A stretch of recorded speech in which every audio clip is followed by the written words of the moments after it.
Yo, so guys, your boy vKilljoyy here, and today we're going to be doing an episode of Tactical Tuesday. I haven't done one of these for a while, but I decided, well, I got something I can kind of talk about. So yeah, let's talk about it. Today I'm going to be talking about what I'm going to call spawn limits, and I did something about this before, how to spawn trap. But this I'm going to, talk a little bit, kind of more in depth about it. It's not going to really be too long of a video, it's pretty basic, and, just thought to let you guys know it, because it's pretty helpful, and if you have this knowledge, you guys can really do a lot better when you're, when you're just trying to play TDM, or, domination, hardpoint even, this would work with, I think. I'm not too sure about free-for-all, because that's a bit different, but let's take a game mode. I'm using TDM in the footage as you see behind you. I'm just using the big minimap, so you can see how the spawns are changing. And my team are obviously, trying to get kills, and we're pushing up the map, okay?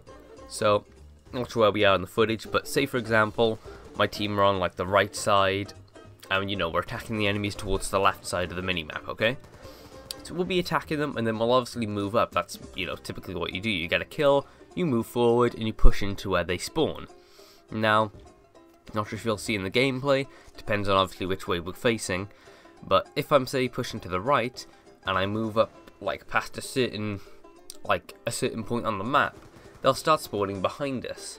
Like, they'll start spawning, to the right of the map, while we go to the left.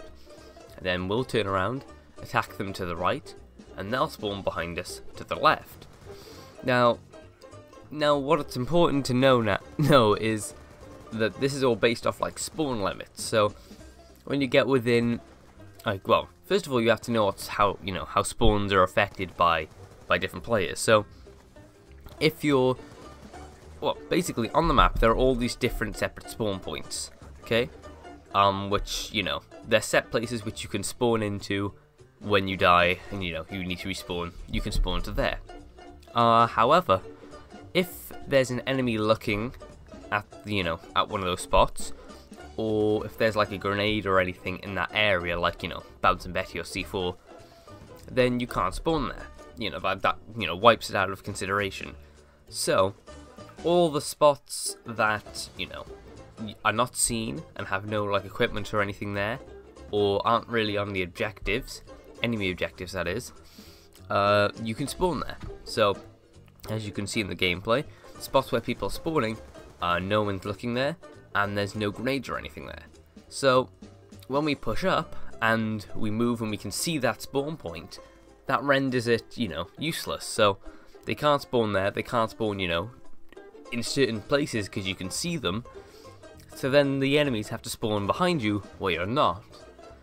And knowing like roughly where the spawn points are, and keeping, give them, I'd say, like a quarter of the map or a third of the map, and keep like outside of that area and don't try and move into it too much, and they'll just keep spawning in there. Then hopefully they won't end up spawning behind you. You can just keep them contained in that little area. But yeah, that's all I really wanted to talk about today. It's pretty basic when you just get your head around it, and yeah, and also just use the minimap when you're playing so you can see, how far up you are, where you think the enemies are going to spawn, and yeah, that's basically it. Hopefully you guys enjoyed today's video. I'm just yawning a little bit there. And if you did, make sure to leave a like, comment down below as always, and subscribe for more daily content. I've been your boy vKilljoyy, and I'm out, guys. Peace.